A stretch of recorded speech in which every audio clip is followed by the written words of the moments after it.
Hey, hoi alle en wat leuk dat je me alle zegt. Ik mag Joert de 3 nomineerde teksten bekendmaken voor de tekstprijs. Super spannend vind ik het, dus laten we maar snel beginnen.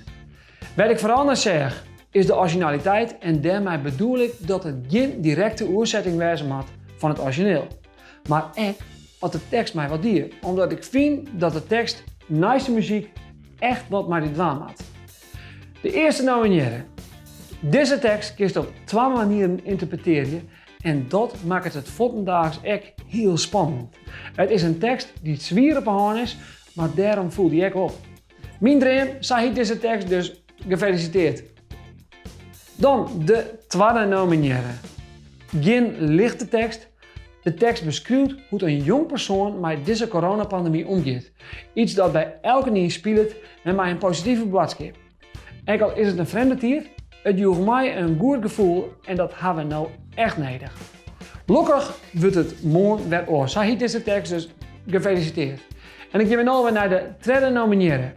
Deze tekst viel als een ziektocht naar die cels. En dat klinkt wat zweverig, maar daar hebben we alle dagen mee te krijgen.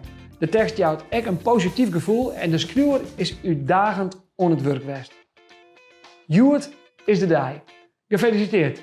Lok wens ik alle met deze nominaties en wij zullen in kwarten de winnaar bekendmaken.